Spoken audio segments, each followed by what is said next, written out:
Hello dear student. तो कैसे हैं आप सभी? उम्मीद करता हूँ आप लोग स्वस्थ होंगे, मस्त होंगे, जबरदस्त होंगे, बिंदास होंगे और प्रकाश के परावर्तन तथा अपवर्तन की इस लेक्चर सीरीज को एंजॉय कर रहे होंगे। तो जैसा कि बच्चों, आज हमारा टॉपिक है माध्यम का अपूर्णांक तथा प्रकाश की चाल में संबंध। लास्ट वीडियो में हमने प्रकाश के अपवर्तन को समझा था और अपवर्तन के नियम को समझा था, लेकिन एक क्वेश्चन को हमने वहां छोड़ा था। वो क्वेश्चन मैंने बोला था अगली वीडियो में कवर अप करेंगे। वो क्वेश्चन क्या था कि अपवर्तनांक क्या होता है। तो मैं हल्के से शब्दों में इसको बता दूं तो प्रकाश की किरण को माध्यम द्वारा मोड़ने की जो क्षमता होती है उसी को क्या बोलते हैं? हम अपवर्तनांक बोलते हैं। ठीक है। किसी किसी माध्यम द्वारा किसी माध्यम द्वारा प्रकाश की किरण को किरण को मोड़ने की क्षमता को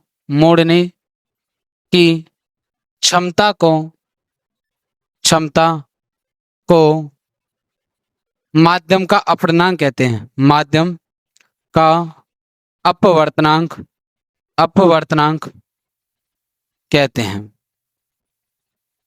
ठीक है जी।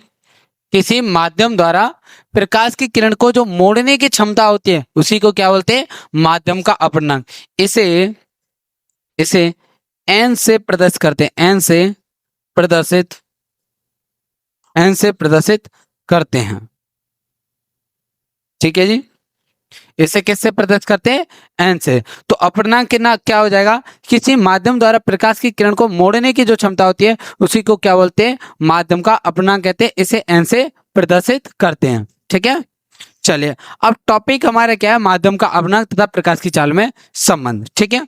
अच्छा, कुछ चीजें और जान लीजिए, हालांकि मैंने शुरू में पढ़ा दिया है, एक बार रिकॉल कर देते हैं। निर्वात में प्रकाश की चाल, निर्वात या वायु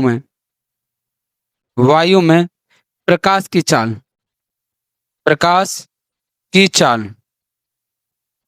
कितनी होती है? 3 × 10⁸ मीटर पर सेकेंड। ठीक है। अतः निर्वात में या वायु में प्रकाश की चाल कितनी होती है? 3 × 10⁸ मीटर पर सेकेंड होती है। ठीक है। चलो, अब अपने टॉपिक पे ही बात करते हैं सीधा। माध्यम के अपवर्तनांक, माध्यम के अपवर्तनांक माध्यम के अपवर्तनांक तथा प्रकाश की चाल में संबंध।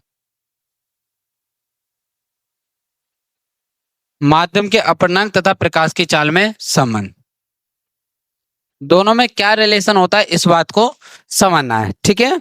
जब प्रकाश एक माध्यम से दूसरे माध्यम में जाता है तो ये अपने मार्ग से विचलित हो जाता है। इतना हम पढ़ चुके हैं। ठीक है। समझिए, मान लीजिए मैं दो माध्यम लेता हूं।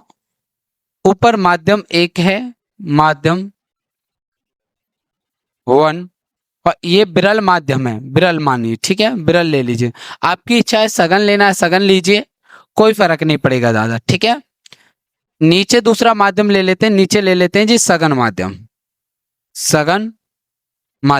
माध्यम नंबर 2। दो माध्यम में एक माध्यम आपका एक ऊपर हो गया विरल, और दूसरा माध्यम क्या हो गया? नीचे सघन। ठीक है। सघन दर्शा देते हैं थोड़ा सा। चले, अच्छा, अब एक काम करते हैं, यहां बना लेते हैं अभिलंब। ये खींच ले अभिलंब। अब कोई प्रकाश की किरण आएगी, ये कोई प्रकाश की किरण आई। ठीक है। और आपतन कोण कितना है जी? आई। ठीक है। ये कौन सी किरण है? आपतित किरण।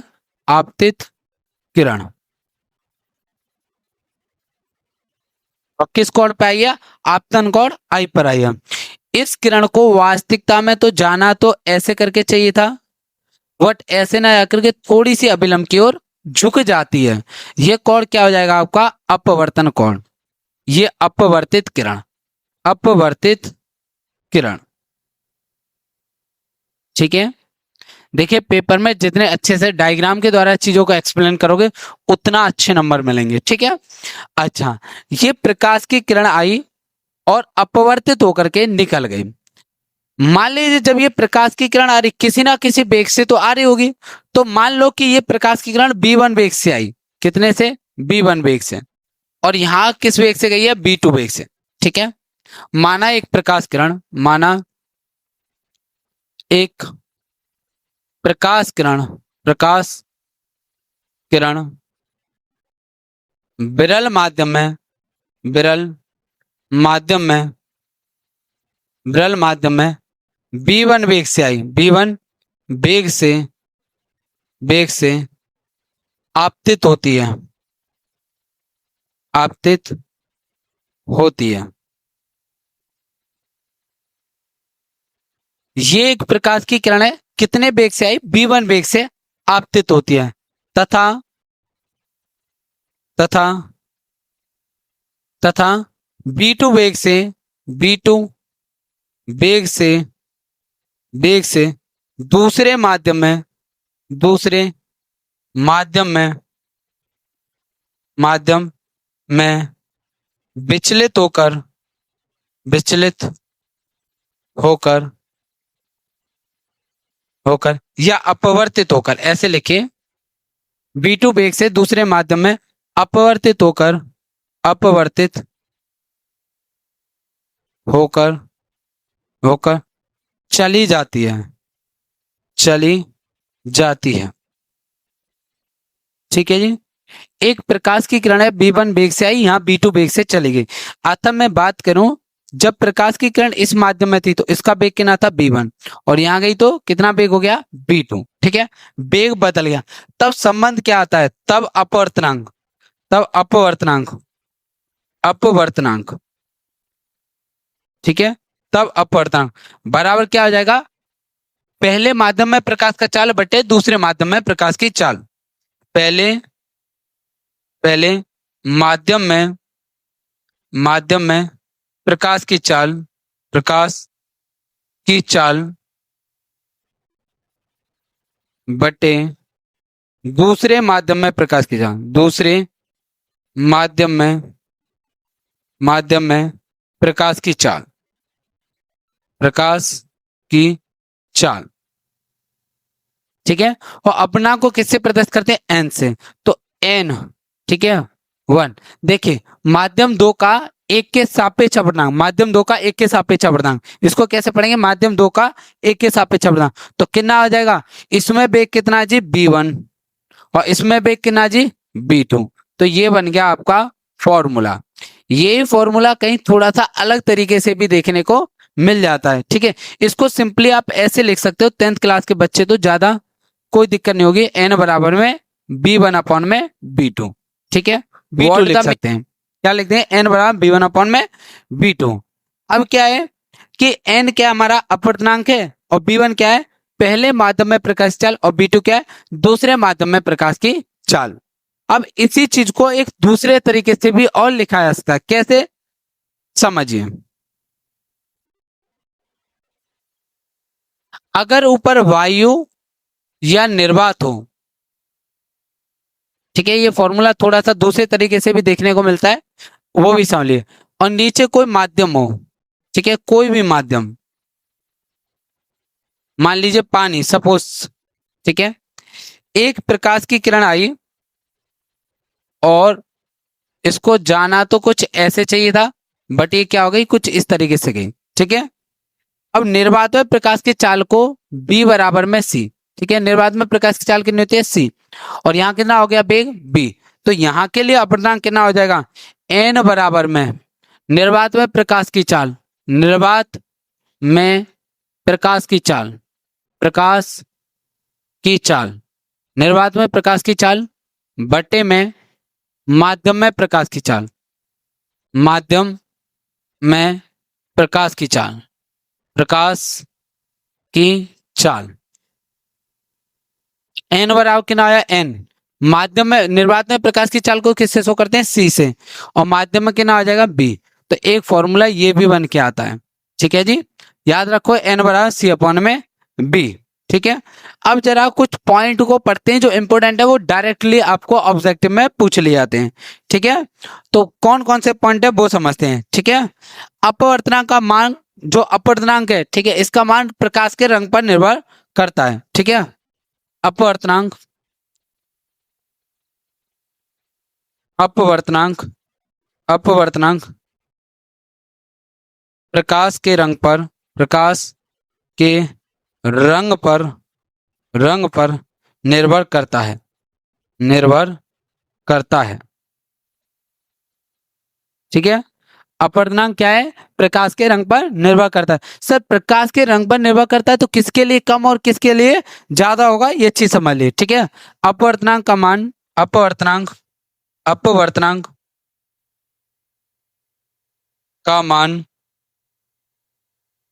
बैगनी रंग के लिए, बैगनी रंग के लिए अधिकतम होता है, अधिकतम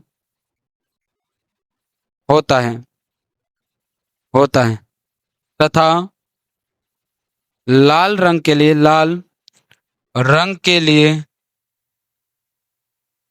अपवर्तनांक का मान, अपवर्तनांक का मान कम होता है, कम होता है। ठीक है, सबसे ज्यादा किस रंग के लिए होता है? बैगनी रंग के लिए, और सबसे कम किसके लिए होता है? लाल रंग के लिए। ठीक है, कैसा लिखोगे? सबसे कम, सबसे कम। उम्मीद करता हूं ये बात तो आपको क्लियर हो गई होगी। ठीक है, अब आगे देखते हैं। चलिए इस संबंधित क्वेश्चन देखते हैं। हाँ भाई, देखिए क्या कह रहा है, वायु तथा जल में प्रकाश की चालें क्रमशः 3 इंटू 10 की पावर 8 मीटर पर सेकेंड तथा 2.25 इंटू 10 की पावर 8 मीटर पर सेकेंड है, तो वायु के सापेक्ष जल का अपवर्तनांक क्या होगा? समझिए क्या कह रहा है क्वेश्चन। वायु के सापेक्ष, वायु की चाल ये दे रखी है और जल में प्रकाश की चाल ये दे रखी है। ठीक है, तो वायु में प्रकाश की चाल, वायु में प्रकाश की चाल, प्रकाश की चाल, वायु में प्रकाश की चाल 3 इंटू 10 की पावर 8 मीटर पर सेकेंड। ठीक है, जल में प्रकाश की चाल कितनी है? 2.25। जल में प्रकाश की चाल, जल में प्रकाश की चाल, प्रकाश की चाल बराबर 2.25 इंटू 10 की पावर 8 मीटर पर सेकेंड। इन्होंने क्या कहा है? तो वायु के सापेक्ष जल का अपवर्तनांक, तो वायु के सापेक्ष, ठीक है, किसका? जल का, तो एयर टू वाटर। ठीक है, वायु के सापेक्ष जल का अपवर्तनांक, तो क्या हो जाएगा? वायु में प्रकाश चाल बटे में जल में प्रकाश की चाल। वायु में अभी अभी फॉर्मूला पढ़ा था, वायु में प्रकाश की चाल, प्रकाश की चाल बटे माध्यम की जगह जल ले रखा है तो जल में प्रकाश की चाल, जल में प्रकाश की चाल। अच्छा भाई, तो एयर टू वाटर, ठीक है, बराबर वायु में प्रकाश की चाल कितनी है? 3 इंटू 10 की पावर 8 मीटर पर सेकेंड। जल में कितनी है? 2.25 10 की पावर 8 मीटर पर सेकेंड।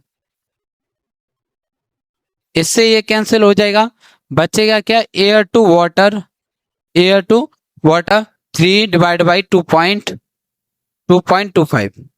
पॉइंट हटाइए 0 और इसको 25 से काट दीजिए। ठीक है, 25 से काटेंगे ये 12 बार कट जाएगा और 25 से इसको काटेंगे 9 बार। ठीक है, तो एयर टू वाटर बराबर 4/3, ये आ गया आपका आंसर। ठीक है, तो चलिए आगे चलते हैं। अब एक टॉपिक को समझते हैं, जब प्रकाश की किरण अलग अलग माध्यम से गुजरे, मतलब सर अलग अलग माध्यम से, जैसे समझिए प्रकाश किरण वायु से जल में प्रवेश कर गई, फिर जल से कांच में कर गई और फिर कांच से वायु में, तो ऐसी स्थिति के लिए क्या फॉर्मूला रहेगा? क्योंकि जनरली आपके बोर्ड एग्जाम में इससे संबंधित क्वेश्चन आ जाता है, इसलिए मैंने ये टॉपिक भी कवर अप कर लिया है। तो समझिए, देखिए मान लीजिए अलग अलग माध्यम ले लेते हैं। ऊपर वायु मान लीजिए, यहाँ वायु है, यहां जल मान लीजिए और यहां कांच मान लीजिए, और फिर नीचे क्या है? वायु है। ठीक है, अच्छा अब समझिए एक प्रकाश की किरण आई, ये आपतन कोण आई पर आई। अगर मैं इसके लिए अभिलंब बनाऊं तो अभिलंब कुछ इस तरीके से आ जाएगा। इस प्रकाश की किरण को जाना तो कुछ ऐसे चाहिए था, बट ऐसे ना जाकर के ये क्या हो जाएगी? हल्का सा अभिलंब की ओर मुड़ जाएगी और ऐसे करके यहाँ पहुंचेगी। ठीक है, फिर यहाँ पर आप वापस से अभिलंब बना लीजिए। इस प्रकाश की किरण को जाना तो ऐसे चाहिए था वास्तविकता में, बट ये ऐसे ना जा करके क्या हो जाएगी, अभिलंब की ओर थोड़ा सा झुक जाएगी, अभिलंब की ओर झुक जाएगी। ठीक है, अब मैं वापस से अभिलंब बनाएंगे क्योंकि एक और पृष्ठ मिल गया। अब प्रकाश की किरण देखो, ऊपर क्या है कांच, नीचे क्या है वायु, तो सघन से विरल। तो अब प्रकाश की किरण को देखो, जाना तो ऐसे चाहिए था, लेकिन क्या होगा वास्तविकता में, प्रकाश की किरण कुछ ऐसे करके चली जाए। इतना खतरनाक आपको रे डायग्राम नहीं बनाना है, मैं तो केवल समझा रहा था क्या क्या हुआ है। ठीक है, एक बार वापस से समझ लो। जैसे कि ये एक माध्यम है वायु और जल, तो यहाँ के लिए प्रकाश की किरण ये है आपतन कोण पर। ठीक है, ये आपतन कोण आई पर आई तो अपवर्तित होकर के ये निकल गई, ये हो गया अपवर्तन कोण। अब फिर इन दोनों पृष्ठों के लिए देखो, तो ये आपतित किरण आई। ठीक है, ये आपतित किरण आई और हल्की सी टिल्ट होकर के गुजर गई। ठीक है, और लास्ट में क्या हुआ, कहां से जब वायु में गई तो प्रकाश की किरण सघन से विरल में गई तो दूर हट गई। आपको रे डायग्राम बिल्कुल याद नहीं रखना है, आपको मेन याद क्या रखना है, फॉर्मूला याद रखना है। फॉर्मूला क्या है, प्रकाश की किरण कहां से जा रही है, ये एयर, एयर, ये है जी वाटर, नीचे है ग्लास और फिर है जी एयर। ठीक है, तो इसके लिए फॉर्मूला क्या होगा, एयर टू वाटर, कहां से कहां आ रही है प्रकाश किरण, वायु से जल में आ रही है, तो एयर टू वाटर। फिर कहां आ रही है, वाटर से ग्लास में जा रही है, गुणा वाटर टू ग्लास। फिर कहां आ रही है, ग्लास से एयर में जा रही है, ग्लास टू एयर बराबर में 1। ये फॉर्मूला आपको याद रखना है।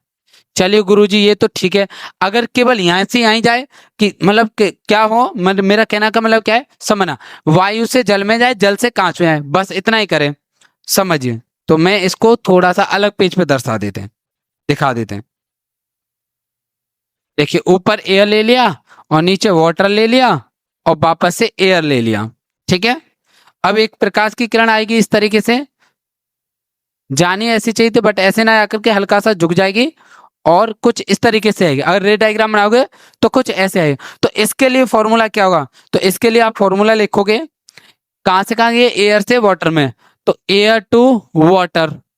फिर कहां से गया, वाटर से एयर में, वाटर टू एयर बराबर में 1। ठीक है जी, ये हो जाएगा आपका फॉर्मूला। चलिए एक और समझिए इसी तरीके से, थोड़ा सा और लेते हैं।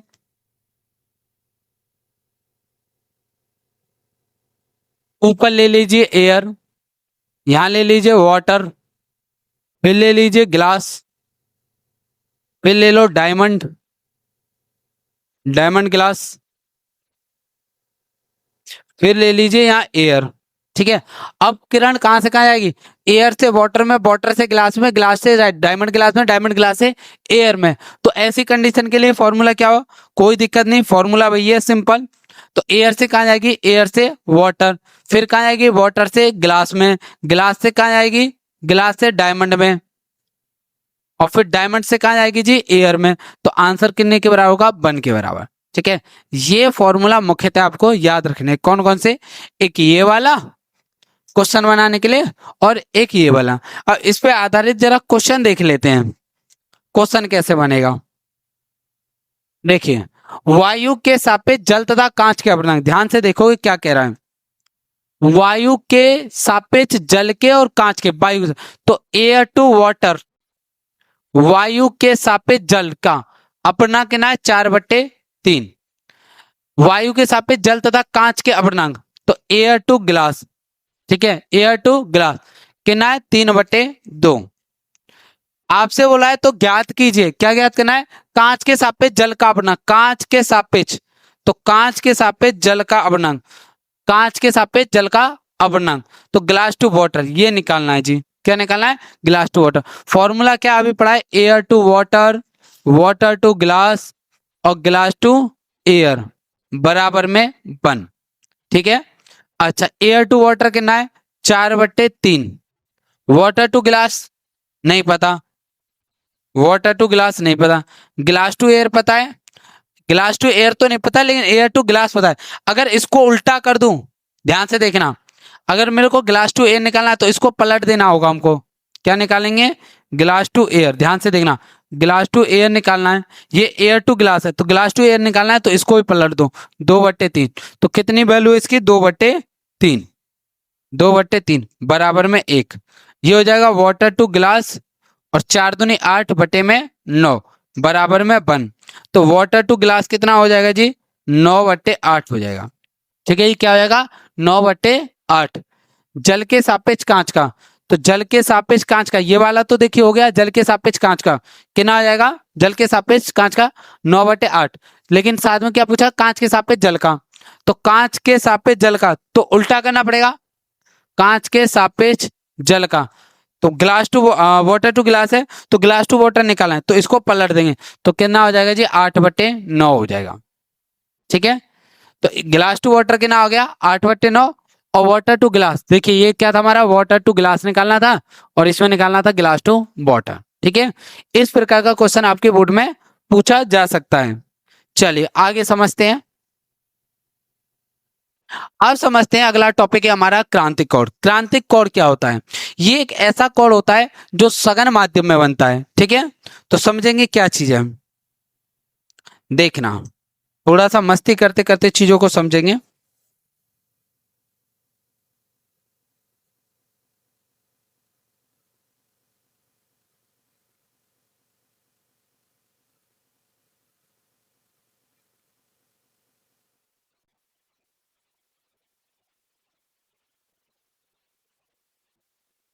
ऊपर मैं ले लेता हूं सघन माध्यम, सघन माध्यम, और नीचे ले ले रहा हूं विरल माध्यम।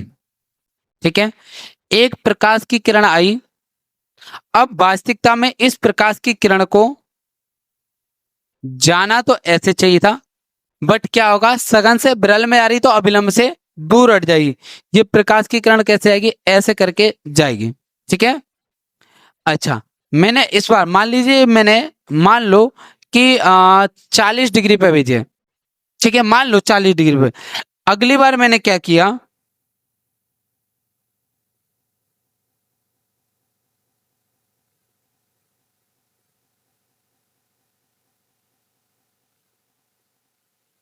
इस बार मैंने क्या किया, अब की बार मैंने प्रकाश की किरण को 50 डिग्री के कोण पर भेज दिया।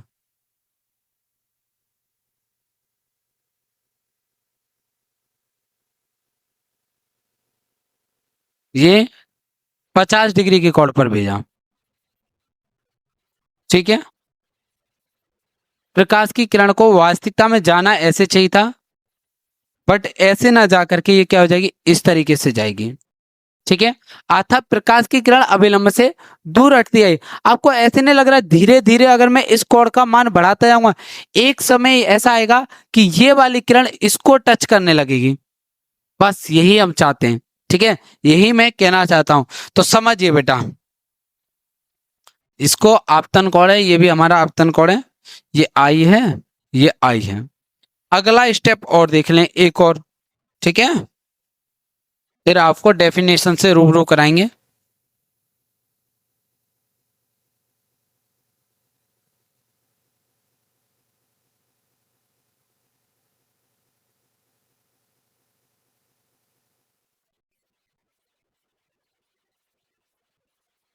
ये हमारी प्रकाश की किरण भेजी। इस बार क्या हुआ, देखिए किरण को जाना तो कैसे चाहिए था, ऐसे जाना चाहिए था, बट क्या हुआ, अब की बार ये किरण ऐसे करके चली गई।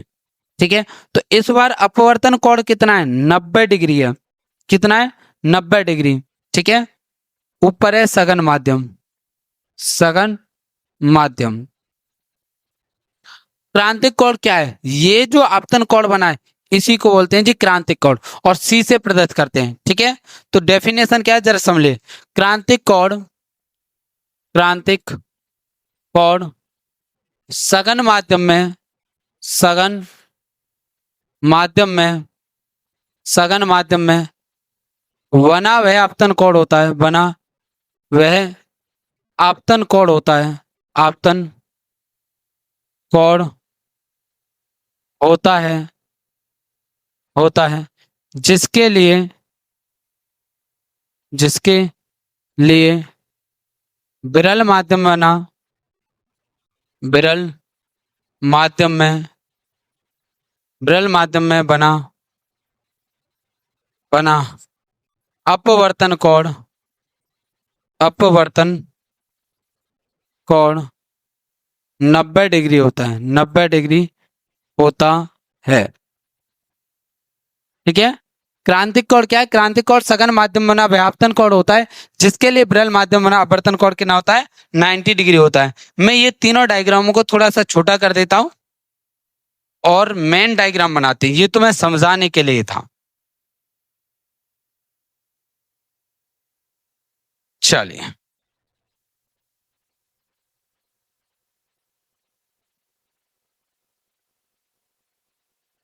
ऊपर सघन माध्यम है हमारा, सघन माध्यम, और नीचे है जी विरल माध्यम, विरल माध्यम। ठीक है। यहां अभिलंब बना लेते हैं, ये अभिलंब है। एक प्रकाश की किरण भेजते हैं, ये प्रकाश की किरण क्रांतिक कोण पर आपतित हुई, जिसके लिए अपवर्तन कितना है? 90 डिग्री।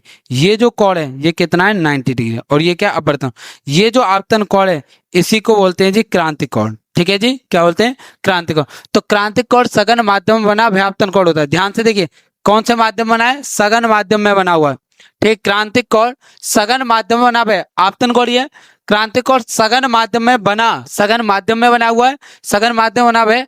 आपतन कोण होता है, जिसके लिए विरल माध्यम में बना आवर्तन कोण कितना होता है? 90 डिग्री होता है। ठीक है। तो विरल माध्यम में कितने डिग्री का कोण बनता है? 90 डिग्री का कोण बनता है। ठीक है जी। तो विरल माध्यम में कितना डिग्री हो गया? 90 डिग्री का कोण हो जाएगा। ठीक है। इसके लिए एक फॉर्मूला है। ठीक है। अपवर्तनांक तथा क्रांतिक कोण में संबंध याद रखोगे। अपवर्तनांक, अपवर्तनांक तथा क्रांतिक कोण में संबंध, क्रांतिक कोण में संबंध क्या हो जाएगी जी? n बराबर में 1 साइन सी, n बराबर 1 साइन सी। साइन सी क्या है? क्रांतिक कोण है, साइन सी क्रांतिक कोण। ठीक है जी। साइन सी क्या है? क्रांतिक कोण। तो चलिए फटाफट इसका स्क्रीनशॉट ले लीजिए। तो चलिए बच्चों, आज की वीडियो को यहीं पर रोकते हैं।